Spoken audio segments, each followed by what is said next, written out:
Faly miarabanao ny tenako a, Andriamanitry ny Israela ny soanao a. Naiza enonao anao am'zao fotoana zao dia faly miarabanao ny tenako.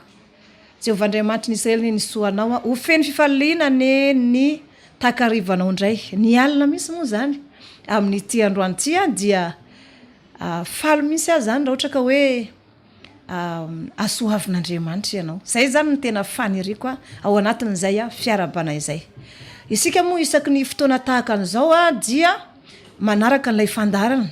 Raha za manokana dia efa tsy androko indray ionana aminao amin'ny alan'ity onjam-peo ty mino fa ianao ihany koa zany dia efa nanamboatra ny asanao rehetrarehetra dia efa mipetraka ao an-trano tsara mihitsy amin'izao fotoana izao anaraka tsara ny onjam-peo.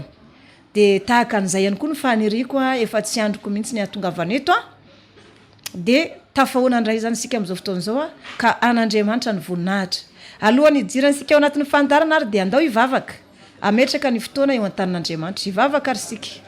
Misaotra besaka anao Andriamanitra ny amin'ny fitiavanao satria mbola nomenao tombonandro sy fahasalamana izay nahafahana indray tafahoana eto amin'ity onjam-peo ity. Mangataka ny fanahinao masina mba hanazava ny teny amin'ny olona sy raray avy izay mandrehana amitsy androany ity. Ary omenao fanahy masina ihany koa ahafahako mamaly ny etaetam-panahiny olona amin'ny fanontaniana rehetra izay mety ho apetrany mba ho afa-po tanteraka izy ao anatin'izay. Ary omeo hery ihany koa ahafahako manazava ny teninao amin'ny anaran'i Jesosy Tompo anaovako izany vavaka izany. Amen. Ia, ndao ary sika aka tenin'Andriamanitra amin'ity androany ity entsika nazavana satria sika moa zany dia mbola ao anatin'ny tontolo hoe ao anaty ranomasina sy ireo fanahy Manambady ary ny zavatra rehetra misy sy mitranga izay ampahafantarana sika ao anatin'izay. Ndao ary hijery tenin'Andriamanitra sika dia ao amin'ny Apokalipsy Apokalipsy toko faharoa ambin'ny folo. Apokalipsy toko faharoa ambin'ny folo manomboka amin'ny andininy voalohany. Apokalipsy toko faharoa ambin'ny folo manomboka amin'ny andininy voalohany. Izao ny vaky ny teny amin'ny anaran'i Jesosy Tompo. Ny amin'ny vehivavy mitafo ny masoandro izay ny anjehin'ny dragona. Andininy voalohany vakina amin'ny anaran'i Jesosy Tompo be voninahitra. Ary nisy famantarana lehibe hita tany an-danitra dia vehivavy mitafo ny masoandro ary ny volana no eo ambanin'ny tongony ary ny satro-boninahitra kintana 12 amin'ny lohany sady bevoka izy ary mesy jaza izy ka mitaraina satria marary fatratra efa hiteraka. Ary nisy famantarana hafako hita tany an-danitra ka indro nisy dragona mena lehibe manandoha 7 sy tandroka 10 ary misy diadema 7 tamin'ny lohany ary ny rambony dia manala ny ampahatelon'ny kintana amin'ny lanitra ka manjera ireny ho amin'ny tany.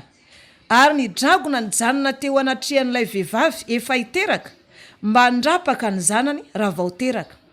Ary niteraka zalahy izy izay efa anapaka ny firena rehetra amin'ny temby ary ny zanany vonjena faingana nakarina ho any amin'Andriamanitra dia ho any amin'ny sizafiandrianana.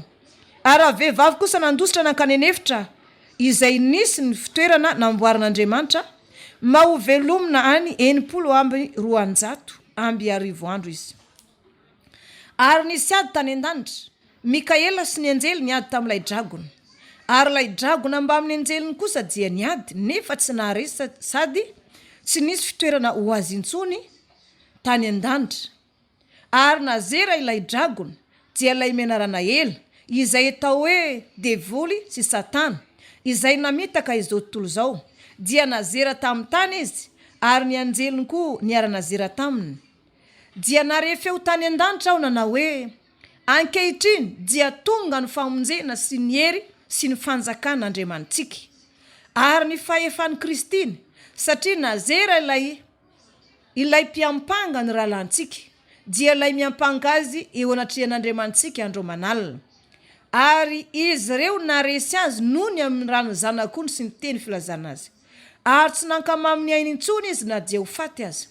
Ary noho izany mifaliry lanitra sy ianareo izay monina ao aminy, loza ho an'ny tany sy ny ranomasina, fanidina ho aminareo ny devoly sady manana fahatezerana lehibe satria fantany fa kely sisa ny androny.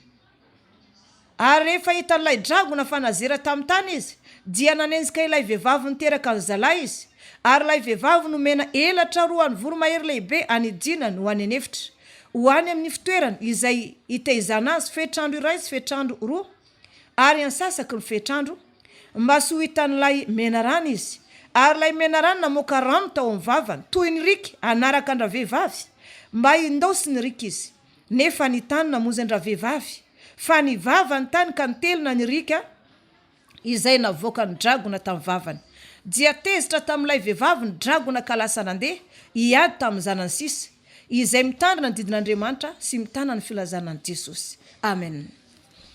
Izany tenin'Andriamanitra zany ray zany ry havana no hitondrana fampianarana ito amintsika amin'ity androantsika. Satria araka ny voalaza ny tenin'Andriamanitra dia nisy famantarana lehibe zany tany an-danitra. Vehivavy mitafy masoandro. Ny volana eo ambany tongony ary satroboninahitra kintana 12 amin'ny lohany. Bevoka izy ary misy jaza mitaraina satria marary fatratra efa hiteraka. Zay aloha zany ny famantarana voalohany izay hita. Ity vehivavy ty zany dia fiangonana marina. Ity vehivavy ty dia manana satroboninahitra ary misy kintana 12 ao amin'ilay satroboninahitra izay anaovany. Zany hoe manao satroboninahitra izy dia misy kintana 12 eo amin'ny satroboninahitra izay anaovany. Ity vehivavy ity dia fiangonana io. Ny satroboninahitra dia fiangonana mandeha ny fahamarinana. Fiangonana ankasitran'Andriamanitra. Ary ny kintana 12 dia ny apôstôly 12 lahy. Ny apôstôly 12 zany. Zay ilay hoe kintana 12. Dia izy ity vehivavy ity mitafy ny masoandro. Zany hoe ny masoandro zany dia fahamasinana sy ny filazantsara ny Kristy Tompo. Zany hoe ilay masoandro zany dia fahazavana, famirapiratana. Dia io ilay taratra ilay filazantsara. Zany hoe ity vehivavy ity zany fiangonana izay misy apôstôly 12 fiangonana ankasitran'Andriamanitra matoa manasatroboninahitra ary eo anatin'izany ihany koa dia mitafy ny masoandro ilay vehivavy. Dikany dia vehivavy mitory, fiangonana mitory ny fahamarinana ny tenin'Andriamanitra. Zany mahatonga anazy hoe mitafy ny masoandro, mitafy fahamarinana, mitafy fahamasinana, mitory ny filazantsara ny fahamarinana. Ary ny volana eo ambany tongony. Ny volana moa zany dia azo alaina ihany koa hoe testamenta taloha. Testamenta taloha zany. Zany hoe nizy zany sady mitory filazantsara, mitandrina, miorona eo ambonin'ny testamenta taloha zany ilay fiangonana. Zany hoe sady mitandrina ny didin'Andriamanitra no mitory ny filazantsara ny Jesosy Tompo. Mitafy fahamarinana sy fahamasinana ary misy apôstôly 12 ao anatiny sady manao satroboninahitra fankasitrana avy amin'Andriamanitra. Ity vehivavy ity anefa araka ny voalazan'ny Baiboly dia bevoka efa hiteraka. Zany hoe narary mafatratra izy mitaraina sala vehivavy hiteraka. Ary ho ateraka ny vehivavy io na ateraka ny fiangonana io dia izy fifoazam-panahy lehibe. Fifoazam-panahy zany io satria zazalahy no ateraka. Dia fifoazam-panahy zany ny dikan'izany. Ka raha ohatra zany ka hoe atao aravina zay fampianarana zay dia ilay vehivavy dia fiangonana. Ny satroboninahitra dia fankasitrahan'Andriamanitra. Zany hoe mahita sitraka amin'Andriamanitra. Fankasitrahana avy amin'Andriamanitra. Ilay kintana 12 dia apôstôly 12 zany hoe fiangonana misy apôstôly. Ilay masoandro izy mitafy ny masoandro dia mitafy fahamarinana, fahamasinana sady mitory ny filazantsara ny Jesosy Tompo. Ny volana eo ambany tongony zany hoe fiangonana miorona eo ambonin'ny testamenta taloha, mitandrina didin'Andriamanitra sady mitory ny filazantsara. Ary io fiangonana io dia bevoka fifoazam-panahy. Ao anatin'ny ady mafy zany io fiangonana io amin'izao. Zany hoe te hipoaka fifoazam-panahy mafy fa misy fahavalo miandry fotsiny. Miandry fotsiny zany fahavalo hoe raha vao mipoaka fifoazam-panahy io dia ohatr'izao. Ary sarovy sara fa zay aloha zany le famantarana voalohany dia hiditra indray isika ny famantarana faharoa hoe inona ny famantarana faharoa. Ny famantarana faharoa dia eo amin'ny andininy fahatelo ho vakiana amin'ny anaran'i Jesosy Tompo.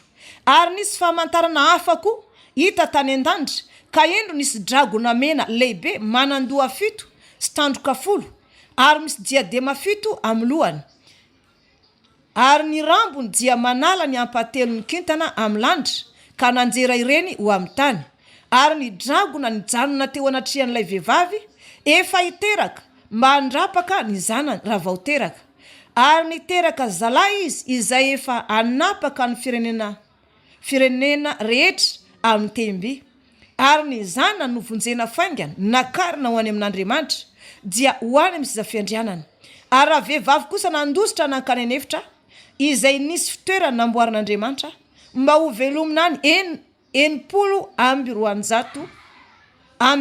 andro izy. Amen. Famantarana faharoa nisy dragona mena indray zany. Manana rambo izy io, zany hoe ny rambo de fahefana.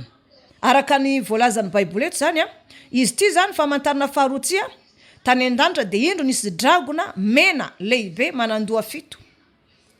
Zany hoe manana hery lehibe zany izy, manana fahefana ary manana loha 7 izy de tandroka 10. Zany hoe tena tompon'ny fahefana izy.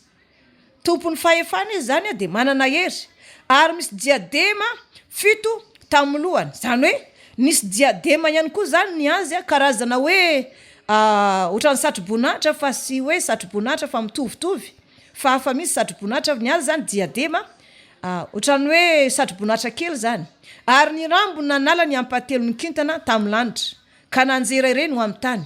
Io le efa nolazaiko tamintsika hoe Lucifera dia nanala ny ampatelony kintana teny amin'ny lanitra zany dia namitaka ny ampatelony anjely tao an-danitra zany. Zay zany namitaka ny ampatelony anjely tao an-danitra izy ka nitondra an'ireny nanjeran'ireny taty ambony tany ary ny dragona nijanona teo anatrihan'ilay vehivavy efa hiteraka mba handrapaka ny zanany raha vao teraka ary niteraka zalahy izy izay efa napaka ny firenena rehetra amin'ny temby ary ny zanany novonjena faingana nakarina ho any amin'Andriamanitra dia ho any amin'ny seza fiandrianana ary vehivavy kosa nandositra nankanenefitra izay nisy fitoerana namboarin'Andriamanitra mba ho velomina 700 andro izy. Amen. Lay famantarana faharoa zany dia ity dragona mena ity zany nijanona teo anatrihan'ilay vehivavy hiteraka mba handrapaka ny zanany kanefa rehefa teraka ilay vehivavy dia nentiny anjely any an-danitra ilay zanany. De araka ny fanazavana ty Baiboly ty zany dia lay fiangona zany efa tena androso faran'izay aingana tena hoe androso tena hoe anapoka foazam-panahy lehibe fa misy zavatra ataon'ny satana foana mety matezitra Andriamanitra. Ohatra zao hoe anatin'ny fiangonana misy mpitoroteny ohatra mijangajanga. Anatin'ny fiangonana mety misy mpiandraikitra miady mijangajanga fangalabady ohatra de miemotra ndray ilay programen'Andriamanitra de marary efa te hiteraka foana ilay fiangonana fa tsy mety tonga mihitsy, tsy mety tonga amin'ny fahatanterahany andro izay aterahany satria miemotra foana la izy noho sy fahatongavany saina satria i Lucifera ilay devoly ilay dragona mena de Lucifera zany fanahy miasa ao anatiny ary io Lucifera io dia io nesona hoe devoly satana. Ilay dragona zany devoly satana na ilay mena ranaela moa zany natonga anazy hoe mena ranaela dia efa ely satria izy namitaka ny Damasiefa izy any koa mbola nakafanahany tompo rehefa nifadianina ny tompo de nilaza tamin'ny tompo hoe teneno ho tonga mofy io vato io. De fantansika ary zany fa fanahy mamitaka i Lucifera, fanahy mamitaka izy zany ary be de be ny fomba fiasany. Misy ihany koa nefany raha jerensika zany ty fiangonana ity vehivavy hoe bevoka izy teraka. Misy zany fiangonana tena te hipoka foazam-panangeza be te ho lasa lavitra fa enjehan'ny fiangonana sasany ndray zany hoe fiangonana sasany zany tsy maresy an'ilay fahefan'ny Lucifera, tsy maresy an'ilay fanjakan'ny Lucifera de izy ihany ampiasain'ny Lucifera manenjika an'ilay fiangonana anankiray any ka mitaraina ilay fiangonana marary mafy efa hiteraka nefa dia vosakany tsy mety teraka mihitsy ary raha teraka izy de entina any amin'Andriamanitra ny zanany ka hiteraka laha zany de tena hoe fahasoavana lehibe zany entina anatrehan'Andriamanitra ny zanany. Ary raha averin'Andriamanitra zany hoe raha teraka izy dia ao anatin'ny fotoana iterahana io zany dia io zanany io anapaka ny firenena rehetra amin'ny temby. Misy moa ny teny hoe Marisy Jesosy io, sy marina zany. Sy marina zany satria zavatra efa tamin'ny tompo efa tany an-danitra anie ty ady ty vao nisy. Ny tompo efa maty tamin'ny azo fijaliana dia nisangana dia efa tany an-danitra. Dia zay no nampiady ny Losifera sy ny anjely tamin'izany fotoana zany. Ka sy ny tompo sy Maria zany mihitsy fa diso ny filazany olona. Fa fiangonana mandeha fahamarinana io. Zany hoe te hiparitaka mafy maneran'izao tontolo zao ny filazany sara ny fahamarinana izay toriana tahaka zao. Fa misy fiangonana hafa manageza manodidina. Misy ndray devoly mampiasa ohatra hoe mpiara-miasa ohatra mijangajanga na mpiandraikitra mijangajanga zany hoe ota faran'izay sy tian'Andriamanitra fijangajangana na tonga ny Losifera hoe rehefa nanohatra an'Andriamanitra izy dia fijangajangana mihitsy ny nataony mba sy anaran'Andriamanitra ray maso azy intsony satria sy te hitan'izany ny mason'Andriamanitra ray, sy te hitan'izany ny mason'ny tompo. Fa ny anjely samy anjely iny zany dia rehefa narina zany Losifera nalasaka taty ambony tany dia izay ataony rehefa aveo. Losifera moa zany dia efa naka zany hoe ny dragona moa zany dia io moa zany fanjakana efa hoe fanjakany bibidia. Izy ihany ilay bibidia. Dia fanjakany bibidia zany io dia fanjakana rehetra maneran'izao tontolo zao na ity zao tontolo zao ty efa ny bibidia, efa fanjakana zao tontolo zao. Fa itsika kosa manana fanjakana zay tsy azo ampirorona dia ny fanjakan'Andriamanitra. Ary isika ao anatin'ny fanjakan'Andriamanitra na aiza anao mivavaka. Io fiangonana mandeha fahamarinana zay vavahanao io dia fiangonana na fanjakan'Andriamanitra io. Zany mahatonga ny fiangonana hoe sy maintsy feno fahamasinana, sy maintsy feno fahamarinana. Ary ny olona ao zany tena mivavaka ao dia tena afa-po tanteraka, mivavaka tena mifono mitady an'Andriamanitra. Zay zany ny zavatra misy. Dia ao anatin'izay zany tokony sari-piaro amin'ny fanjakan'Andriamanitra zany hoe rehefa mahafantatra anao na mahita hoe misy fijangajangana ao anatin'ny fiangonana, tokony mijoro ianao fa tsy matahotra. Tokony mijoro ianao zany fa tsy matahotra manambara an'izany satria na ho faty azy ianao dia zonao ny miaro ny fiangonana hatramin'ny fahafatesana, miaro ny fanjakan'Andriamanitra hatramin'ny fahafatesana. Zay zany no tokony ijoroan'ny mpino tsiraray avy. Zay zany zavatra misy zay zany ny zavatra makasika ny fanjakan'Andriamanitra. Ka mahatonga n'ilay fiangonana sy miparitaka maneran'izao tontolo zao dia enjehan'ny fiangonana dia gezahiny manodidina. Na ihany koa misy mpiara-miasa miady na fiangonana mikorontana na misy mpiara-miasa mijangajanga na mpiandraikitra dia mijaly eo foana ilay fiangonana zany marary ny kibony manaikitra mitarina fatratra efa te hiteraka te hiparitaka maneran'izao tontolo zao zany ilay foazam-panahy nefa voageza. Sika moa zany dia fampianarana an'izay satria isika zany zao efa manomboka miparitaka maneran'izao tontolo zao zany ny fitoriana filazany tsara ny fahamarina tahaka izao dia zay zany no ampianarana ansika makasika an'izay.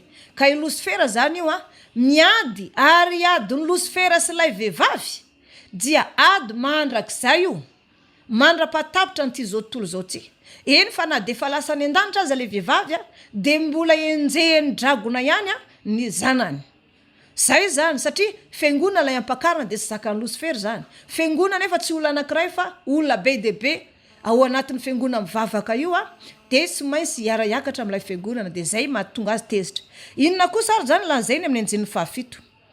Ny zavatra mitranga fahatelo dia tahaka izao minara Jesosy Tompo amakiana ny teny amin'ny anjenin'ny fahafito ary nisy ady tany an-danitra Mikaela sy ny anjely, Mikaela sy ny anjeliny niady tamin'ilay dragona ary ilay dragona mba amin'ny anjeliny kosa dia niady nefa tsy naresy sady tsy nisy fitoerana ho azy intsony tany an-danitra. Ary nazera ilay dragona dia ilay menarana ela izay atao hoe devoly sy satana izay namitaka izao tontolo zao dia nazera tamin'ny tany izy ary ny anjeliny koa niaraka nazera taminy dia nareo feo mahery avy tany an-danitra ao nanao hoe ankehitriny tonga ny famonjena sy ny hery sy ny fanjakan'Andriamantsika ary ny fahefan'ny Kristiny satria nazera ilay mpiampanga ny rahalahintsika dia ilay miampanga azy eo anatrian'Andriamantsika andro manalina. Ary izy ireo naresy azy noho ny amin'ny rany zanak'ondry sy ny teny filazana azy ary sy nankama amin'ny any intsony izy na dia ho faty azy ary noho izany mifaliry lanitra sy anareo zay monina ao aminy, loza ho an'ny tany sy ny ranomasina, fanidina any aminareo ny devoly sady manana fahatezerana lehibe, satria fantany fefa-kely sisa ny androny. Amen.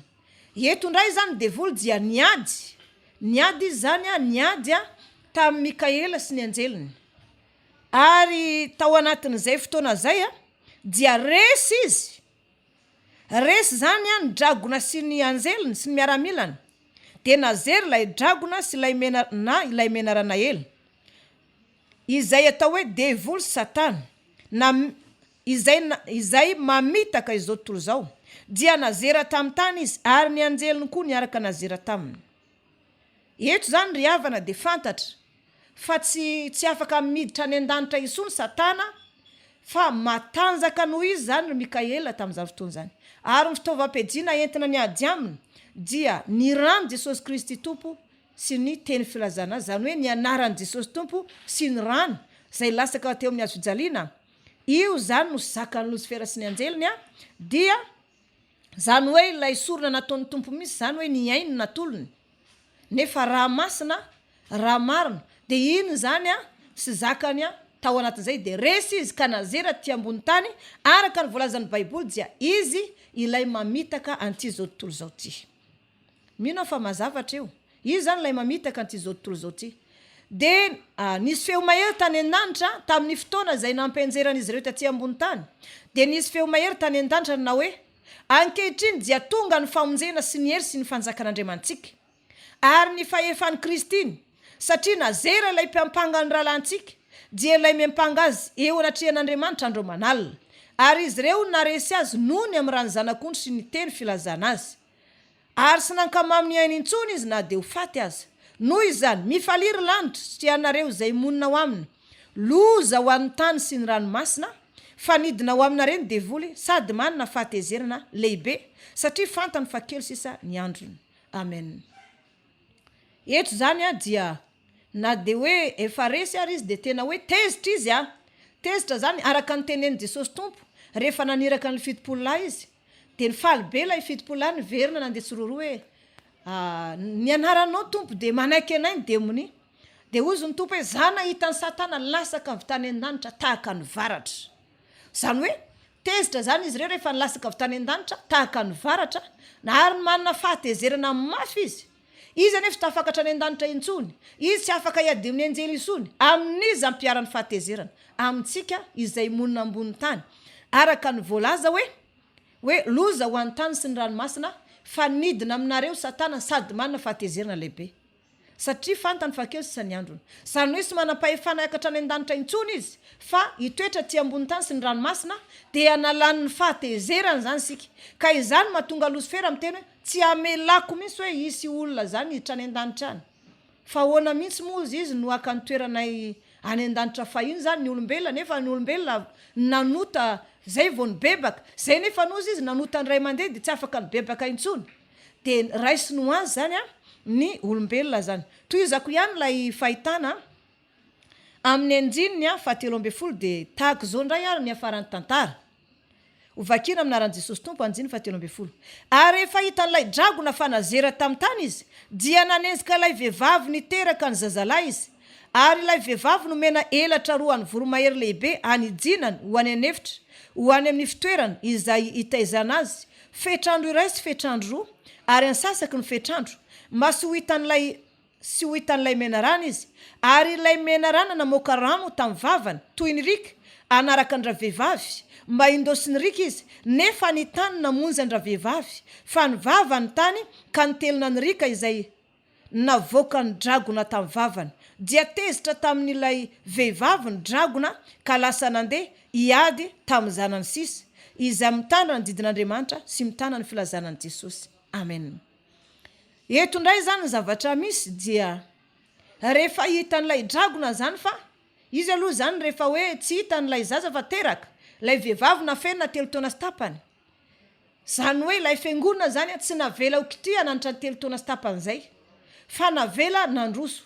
De rehefa hitany zany Losifera zany nandeha tany ambadika tany nitady an'ilay vehivavy fa tsy hitany, satria nafenin'Andriamanitra, de rehefa niverina am'izay le vehivavy teo niverina namiratra ka tsy nahita anazy bevoka intsony izy fa vao maika zany le fiangonana natanjaka de atezitra ndray izy de niady tam'ilay vehivavy indray niady tam'raha vehivavy indray izy ary raha vehivavy je nomena helatra roa ho an'ny voromahery lehibe anydinany ho any anefitra ho any amin'ny fitoerany izay hitezana azy fetrandro ray sy fetrandro roa any sasaky ny fetrandro mba sy ho hitan'ilay menarana izy lay menarana namoaka rano tamin'ny vavany toy ny rika anaraka andra vehivavy maindosy ny rika izy nefa ny tany namonjy andra vehivavy ka ny vava ny tany ka ny telona ny rika izay navokany tamin'ny vavany dia tezitra tamin'ilay vehivavy ny dragona ka lasa nandeha hiady tamin'ny zanany sisa izay mitandrina ny didin'Andriamanitra sy mitana ny filazanan'i Jesosy amen io moa teneniko teo hoe ilay vehivavy dia sady mitana didin'Andriamanitra mitana ny filazanan'i Jesosy tompo de io efa nazavaiko hoe ilay masoandro izay tafiny de filazantsara ny Jesosy tompo ilay volany eo ambany tongony dia fototra ijoroany fiangonana mihitsy ilay testamenta taloha eto ary izy de hita mihitsy hoe lay zanaka raha vehivavy dia mitandrina ny didin'Andriamanitra sy mitana ny filazanan'i Jesosy tsy ampy fotsiny zany tsy ampy zany mino fotsiny de hoe testamenta vaovao fotsiny inona de miorina amin'ny epistilin'ny Paoly apôstôly ianao ohatra tsy ampy mahavoavony zany satria raha ny ankizy tovolahy anankiray izy na Nikodemosy na nytany ny tompo inona ny ataoko mba hovonjena andovako ny fiainana mandrakizay de ozy ny tompo hoe tandremo ary ny didy de nambarany tompo teo ny didy 10 zany hoe tsy afaka misaraka amin'ny fiangonana ny didin'Andriamanitra sy ny filazantsara ny Jesosy tompo zay zany ka rehefa hitan'ilay ilay satana zany fa nandrosindray ny fiangonana de avy ndray izy hiady amin'ny raha vehivavy ilay vehivavy anefa nomena ny helatra roa ny voromahery lehibe izay any dinany ho any anefitra fetrandro ray sy fetrandro roa ary any sasaky ny fetrandro am'izay fitoerana zay namboarin'Andriamanitra zany ny midika izany hoe ny fetrandro ray de ray taona fetrandro roa taona ary zany hoe ny fotoana izay nipetrahan'ilay vehivavy tany zany ny fetrandro ray sy ny fetrandro roa ary ny sasaky ny fetrandro dia 3 taona sy tapany zany izay hiafenan'ilay vehivavy zany hoe rehefa miparitaka maneran-tany amin'izay le foazam-panahy en'olona tonga any amin'ny potsofin'olona avokoa zany ny fahamarina de hiverina tezitra indray ny dragona hoe io koa ilay vehivavy fa mbola manohy ny asany de satria miasa amin'izay zany la herin'ny foazam-panahy tamin'ilay zaza zay naterany de rehefa hiparitaka amin'izay io de eo amin'izay zany lay dragona ho tezitra nefa sy nampoiziny fa nomena helatra ny voromahery lehibe ilay vehivavy anydinany ho any anefitra manitra ny 3 taona sy tapany ary rehefa nandeha nitsoka izy nanidina de namoaka rika tamin'ny vavan'ilay dragona zany hoe namoaka fanaratsiana be mihitsy fanaratsiana zany io rikana mivoaka ny vavany io mamoaka fanalambaraka fanaratsiana mamoaka hoe fanenjehana tena avolenta be kanefa dia ny vavany tany de niterina n'ilay rika de niala maina foana zany ny satana tao anatin'izay de ny tany moa zany de efa jorona vambela amitsika hoe ny tany de tena afaka miova olona mihitsy fa mbola mbara amitsika iny na ihany koa zany vovoka moa zany ny tany de afaka lazaina koa hoe olona be deabe zany hoe rehefa enin'olona zany ilay fanaratsiana de ozy ny olona iny koa ve de nao an'izany zay mahafantatra ny fiangonana fa tsisy an'izany hoe fanaratsiana zany de niala maina ndray satana rehefa tsy hita n'ilay vehivavy fa nandositra mety hoe nampakarin'Andriamanitra any an-danitra de ao anatin'izay na hoe nafenin'Andriamanitra fotsiny de ao anatin'izay zany tezitra am'izay ilay dragona rehefa tsy azony tamin'ilay fanenjehana sy fanaratsiana sy ny fanalambaraka la vehivavy satria nomen'Andriamanitra hery lehibe izy ilay helatra de hery lehibe afahana manidina zany tena foazam-panahy fa tena tsy azo atao ninina tsony sy hoe kory hoe tena hoe manidina de iny izy manidisidina eny amin'ny lanitra sy zay fa la helatra ny voromahery zany tena tanjaka ara-panahy goavana be tanjaka ara-panahy tsy matahotra na inaina fa tena hoe manana hery lehibe zany tanjaka ara-panahy io fahefana lehibe io amin'ny fahagagana amin'ny famantarana amin'ny zavatra ngeza be zany hoe hery ara-panahy lehibe zany izy io eo am'izay zany de voly vo andefa arika amin'ny vavana hoe fanalambaraka fanenjehana fanaratsiana mba ampihemotra ny mpino mahatonga ny olona zany tsy ino hoe fiangonina mandeha fahamarinana kanefa ny taniny vava na hoe ny vahoaka tamin'izany fotoana zany tsy niteny hoe tsy mariny zany io koa ve de nao an'izany de avy eo am'izay zany satana rehefa tsy haintsony miady am'ilay vehivavy na ilay fiangonana de ny zanany ny mpino am'izay zany a vanginy isan-tokantrano a andefasany lehilahy tsara tareny vehivavy mba ho lavo a de avy eo a ny lehilahy indray andefasany vehivavy mba ho lavo a de zay zany mety ataony am'izany fotoana zany a de ny zanaky fiangonana izay a mitandrina ny didin'Andriamanitra mitandrina ny didin'Andriamanitra sy mitana ny filazana ny Jesosy amen zay zany makasika ny ady izay ataontsika amin'ny dragona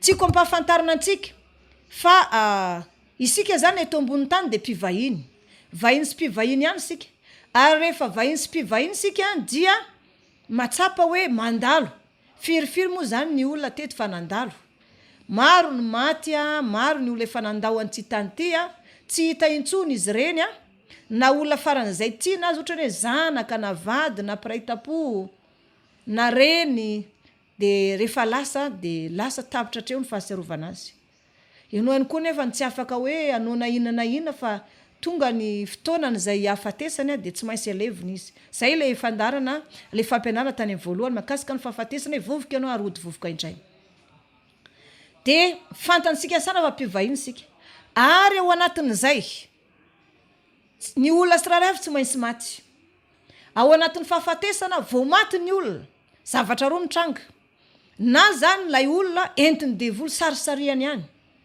satria zao ampianariko antsika aza mietrehitra ny hoe olona vandriainana fa miomana foana isan'andro fa ny zavatra mitranga ny rehefa aveo a tsy fantatrao miomana foana zany fa ambadika ny fahafatesana fitsarana ary ambadika ny fahafatesana misy zavatra tena hafa mihitsy hitany masonao raha ohatra zany tety ambony tany variana amin'ny fitadiavam-bola variana amin'ny voninahitra variana amin'ny asa fa tsy nanana fotoana ivavahana dia ireny fanananao reny tsy hanaraka anao any am-pasany reny na fanjaitra anankiray azy na telefona anao raha tsy manaraka anao any de ozy aminao hoe raha ohatra variana amin'ny voninahitra ianao variana amin'ny vola variana amin'ny asa variana amin'izao tontolo zao sy ny rendrarendrany ka maty tapitra treo ny aranofo fa hitsenanao am'izay a ny elo de misy plaky hoe tonga soa tsy amin'ny vavadiny elo ry mpanota mafilo raha ohatra kosa ianao zany ka hoe na de manan-karena azy ianao na hoe mahantra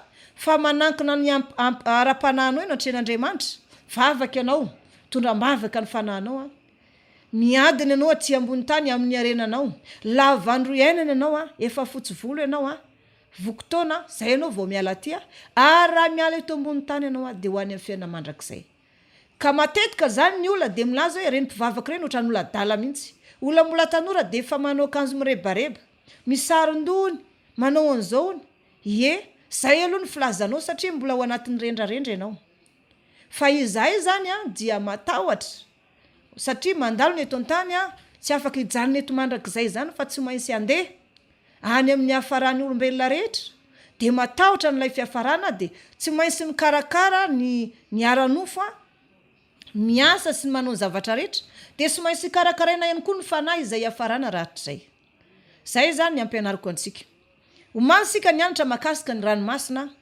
sy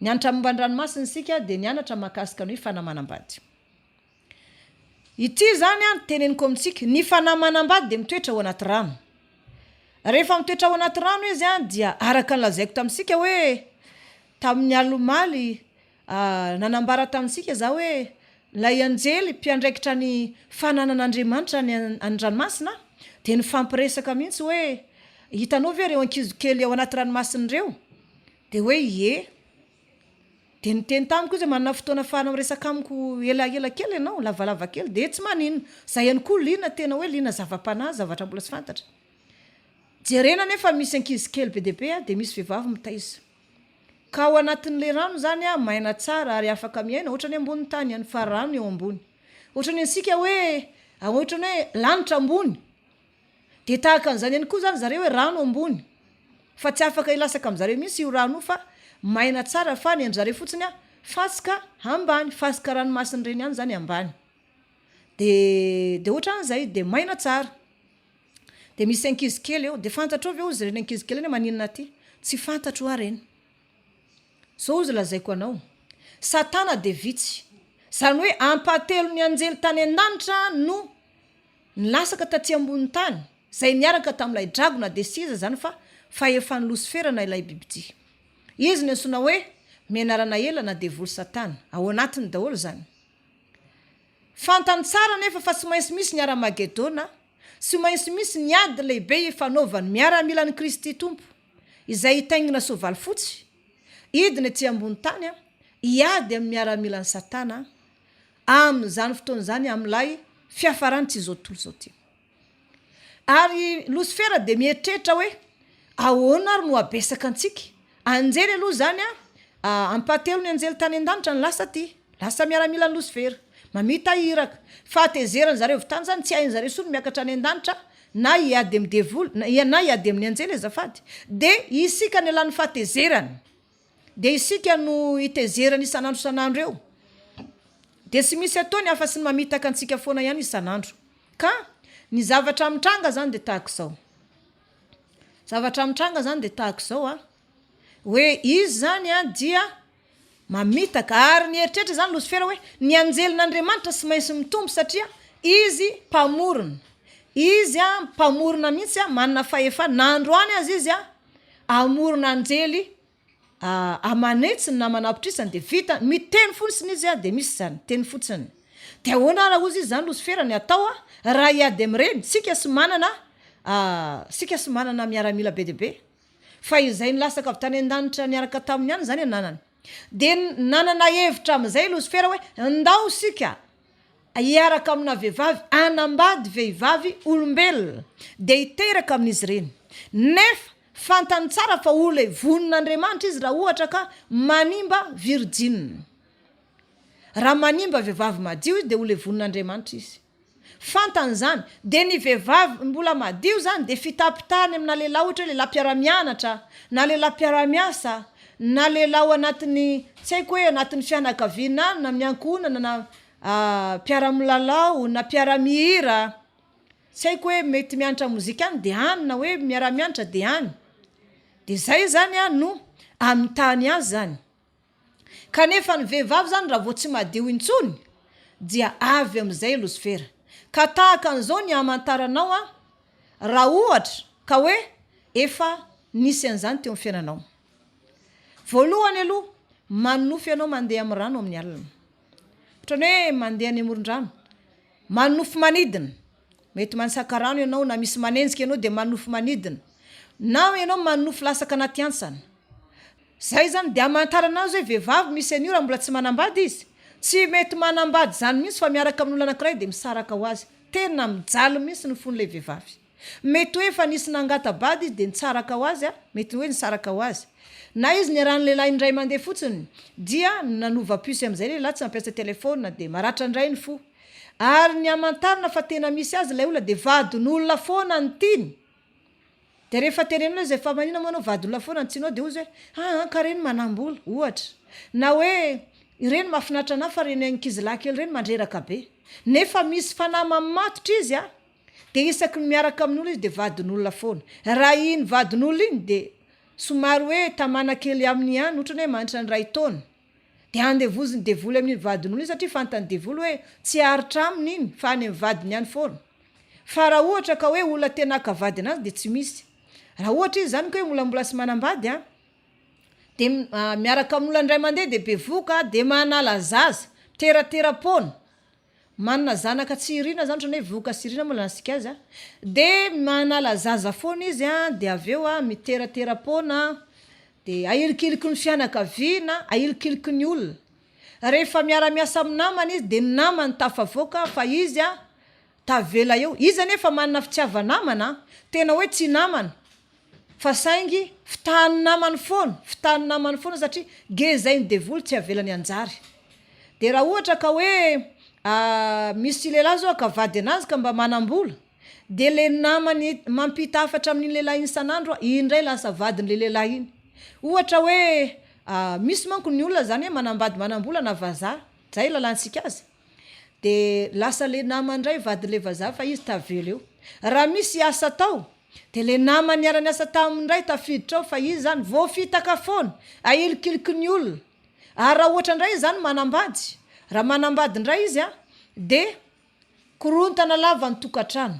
Rehefa miteraka de marary lava ny zanany. Raha miasa izy zany de lany amin'ny aretina ny zanany foana zany ny karamany. Tena hoe tsy mahita fiainana mihitsy izy mivady zavatra kely sisy de mampiady an zareo. De mikorontana ny tokantrano, de lehilahy lasa misotro toka, de le vehivavy mijangajanga, de sady ao an-trano ihany ny vadiny izy mijangajanga any ambadika. De mikorontana zany zavatra sisy dikany, ohatra hoe sotro lasaka de fa mampiady. Zay zany no alalana hoe misy devoly ilay olona, misy fanahy manambady. Io fanahy manambady io zany dia azo asika lazaina hoe misy moa mifanontaniana maly hoe misy ve le fanana zavavirano, tena misy mihitsy. Fa izy zany dia fanana devoly, tsy voatery izy zazavavy foana izy io, fa mety izy io lehilahy fa lava volo. Kanefa zany dia misy endrika vehivavy izy. Misy ihany koa hoe mety hoe zanaky devoly vehivavy de efa tezaina anaty rano araka ny lazaiko tamintsika teo, de zatra rano amizay izy de manao an'le izy hoe zazavavy rano. Io moa zany de zazavavy rano tompoin'ny olona io, na novan'olona fanasitranana io, fanomposampy io, satria mampiasa rano mampiasa sira. Io ihany koa de miasa ao anatin'ny fiangonana. Misy zany fiangonana mampiasa sira, mampiasa diloilo ohatra hoe menaka avy any Israely. Misy ny mampiasa rano de ampandrona le olona lefa tao délivrance, nefa tsy voalaza ny Baiboly zany hoe olona tao délivrance de ampandrona.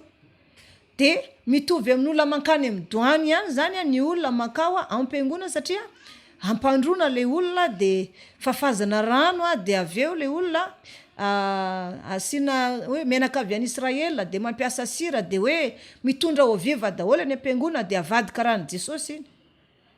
Zay zavatra zay zany dia misy fiangonana misy zavavirano, misy fiangonana misy fanahy manambady de le fanahy manambady zany no manjaka ao. Ino ary ny amantarana kosa fa misy an'izany ny fiangonana? Ny amantarana fa misy fanana devoly na fanana zavavirano na fanahy manambady lay fiangonana, de ao anatin'ny fiangonana io dia ny tanora na ny chorale na ny hoe mpihirahira ao zany, tsy haiko hoe ny tanora zany azo lazana azy, de reo zany de miaraka daholy. De le mpiandry mpiandry samy vadin'olona de miaraka daholy, zany hoe manjaka ny fijangajangana, satria zay misy ny devoly ka manjaka ny fijangajangana. Ziny zany sy mainsy ataony iny mba asefahan'Andriamanitra mijery azy, zany hoe rehefa mijangajanga foana izy zany de tsy afaka anara-masony fiainany Andriamanitra ray, satria so de voaloto ny masony, tahaka an'izany ihany koa ny tompo. Fa ny anjely zany no mahita ny ataony, de ny anjely tsy mankany amin'ny mpanota, fa ny anjely zany dia mankany amin'ny zanak'Andriamanitra, miaro an'ilay zanak'Andriamanitra. Zay zany zavatra misy, miaro an'ilay zanak'Andriamanitra zany ny anjely. Fa ny gentilisa zany tsy misy anjely miaro. De matetika aza ny olona rehefa ohatra ka hoe raha misy zao mpanota ka tonga ny bebaka androany tamin'ny tombavaka androany, de fa misy anjely manaraka azy mody, de le devoly amizay zany miteny hoe fa maninona moa ny olona anay no arakarahanareo, de miteny lay anjelin'ny tompo hoe satria nanaiky ny tompo izy androany. De iny zany de fa hijivany iny olona iny. Satana tsy manaiky mihitsy hoe firotoana nanompo anay io de vao nibebaka androany ve de fa arakarahanareo ohatr'izao. De lay anjelin'ny tompo miteny hoe nanaiky ny tompo izy de nisaraka taminareo, de zany tsy maintsy arovanay anazy. Ka raha misy zany ny olona mibebaka de fa lehibe ny an-danitra, zany hoe raha misy olona tapa-kevitra hiala amin'ny rasy fanaony de ho any an-danitra zany olo zany. Zay zany aloha ny zavatra misy. Ka ny gentilisa tsy misy anjelin'Andriamanitra manaraka, fa ny zanak'Andriamanitra ihany. Ny anjely zany mahita zavatra ataon'ny Lucifera, fa zavatra ataony amin'ny gentilisa any de tsy raha iny anjelin'Andriamanitra. Fa ny anjelin'Andriamanitra de miaro ny zanak'Andriamanitra, tsy ho adalainy ny anjely devoly zany. Ka eto zany de manambara raha ohatra ka hoe misy zany ny vehivavy zany araka nazavaiko teo, raha ohatra anao manofo hoe mandeha anaty rano raha ohatra anao manofo hoe manidina, manofo lasako anaty antsana, enjen'olona be deaibe, na manofo olona maimbo be anao na manofo lehilahy miara-matory aminao na ianao mandendeny amoron-drano na eny amin'ny fasana na miresaka amin'olona maty, na manofo enjeny alika na mena rano, manofo hoe miady mena rano na ianao manofo enjehany voay, na hoe manofy an'ireny hoe kakerina alika, na ihany koa ianao zany hoe manofy ianao zany enjehan'ny olona lasaka anaty antsana, mandeha amina toerana mangina irery ianao, misy zavatra tena mampitebiteby anao, na hoe sindrin'ny mpamosavy matetika ianao, ozy ianao hoe sindrin'ny mpamosavy tena tsy nahesika mihitsy. De misy ihany koa zany matory izy de ohatrany hoe tonga de misangam-bolo be zany, na ianao manofo hoe miara-matory amina dahanao na hoe mifampiresaka amin'ny olona maty, na manofo ny namanao efa maty na ny vadinao efa maty na ny zanakao efa maty na ihany koa ianao hoe manofo hoe manao mariage, manofo ianao bevoka de miteraka de mampinozy zakely. Reny zany rehefa manofo an'ireny ianao de sarovo tsara fa tsy misy azo lavina fa misy an'ilay fanahy manambady. Ny devoly zany de tahaka zao, mbola sy nanambady ianao mialatsiny aloha am'le hoe ianao fa zany mampazava an'le izy mampazava an'le izy kokoa aminao zany. De raha mbola sy nanambady zany lay olona dia de Lucifer zany devoly zany niaraka taminy, satria araka an'le fanontana voalohany hoe fantany Lucifer fa isy ady lehibe any amparany, de mametraka izy hoe raha Andriamanitra ray mpamorona ny zavatra rehetra, androany fotsiny izy raha morona anjely de miteny misy iny anjely, de misy zany na manapitrisany azy. Kanefa raha iady sika any amin'ny farany any, ahoana ary zany no ahafahantsika miady? Nefa isika mpatelo ny anjely tamin'isany tam'izany any no lasa ty. Zay ilay miaramila ny Lucifer. De mba besaka ny olona de nitanjona ny Lucifer zany, satria raha izy reo anjely lasaka avy tany an-danitra fotsiny tsy mahasana ny amitaka an'ty zao tontolo zao ty. De ny hevitra nataony zany de tahaka zao: izay vehivavy tsy virjina intsony dia niarahan'izy reo de iterahany araka lazaiko teo hoe 5 zany ny zaza aterany amina vehivavy anankiray farafahakeliny io 5 zany, satria misy zany vehivavy masapy be ngeza ny kibony de aveo de fisaka iny de manofo miteraka izy, manofy atao mariazy izy manofy atao mariazy iny de fa tena vita mariazy mihitsy am devoly izy amin'iny fotoana iny, karaha tsy mivavaka mafy tsy afaka. Misy ndray zany de misaraka am'le vadiny nefa tsisy ninina de mandendeha fotsiny eny de misotro toka de zay. Na izy manambady hafa, raha izany ndray toerana misy anao de mila miroso mivavaka mafy anao. Raha ohatra ka hoe efa vita soratra amina vadin'olona de mila miroso mivavaka mafy anao satria nisy fotoana zao nisy tahaka an'izany de zany teny tam'ilay olona hoe mirosona re mivavaka, de teneny misy amin'Andriamanitra hoe aiza Andriamanitra nitsinao olona anankiray vadiny tsy lehilahy ty anankiray nefa gentileza tsy manompo anao, sa amonjy fananay roa nefa tsy araka ny sitraponao fanambadiana.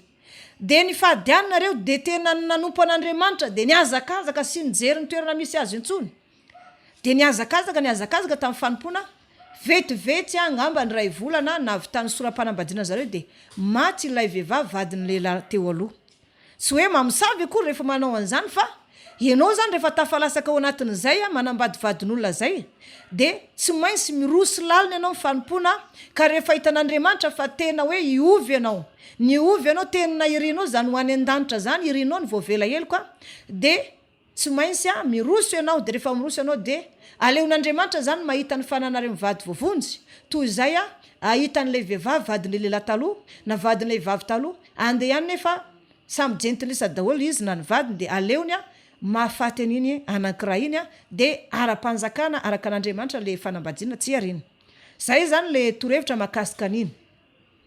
Ny satana zany de mitondra fikorontana am-panambadiana.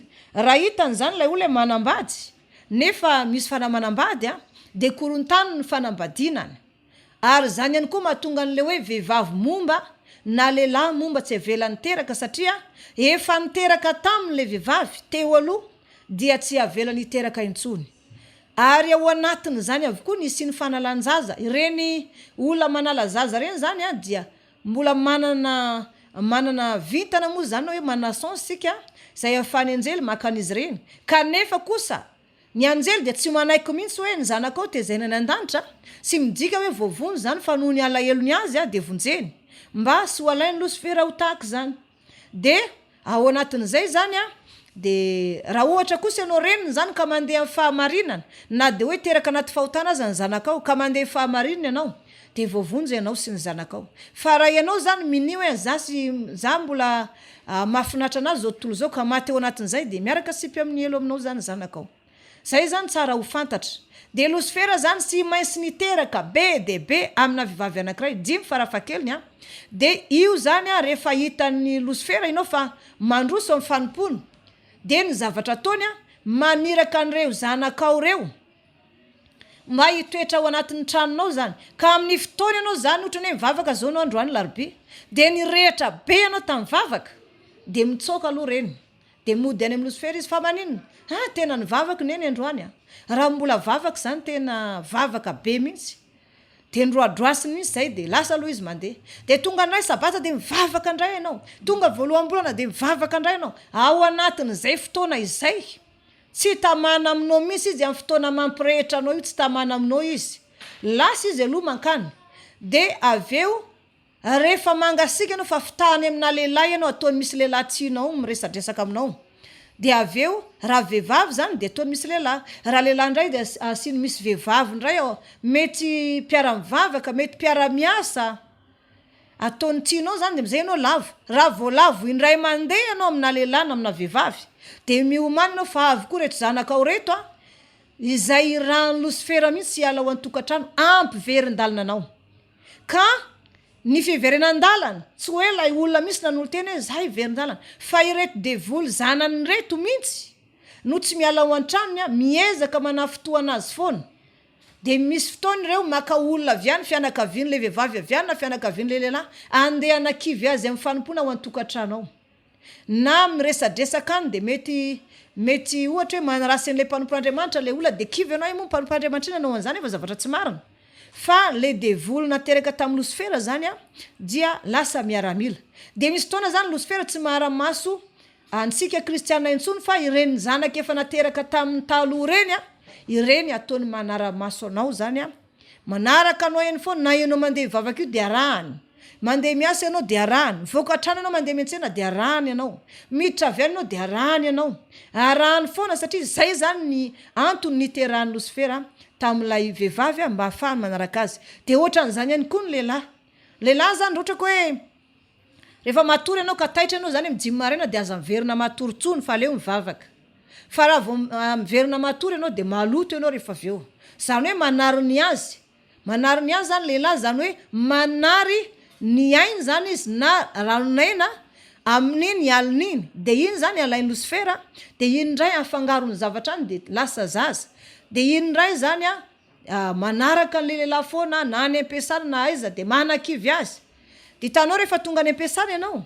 de ireto devoly kely reto zany reny zany mahatonga an'lay mandeha any am-piasana manaraka anao any de reo mpiara-miasa aminao reo ndray zany ataony manakivy ianao hoe io mba kivio dadanay fa ohatra zao io mba kivio izy mifanimpony io de tahaka an'izay raha tsy mivavaka ianao misakafo de asiny zavatra ny sakafo trony andro rany ohatra zany atoransika moa le izy fa miala tsiny raha ohatra ampisakafoanina ianao fa zavatra marina mety hoe andro rany ny sakafo io zany miezaka misy manimba anao raha vehivavy moa ianao de lazainy devoly hoe iny ny reninareo de aza melana mihitsy iny raha sy tafaverina amin'ny satana ihany raha sy tafaverin-dalana de lehilahy ndray izy de hoe iny dadanareo aza melana mihitsy zay zany ny zavatra misy makasika ny Fanahy Manambady.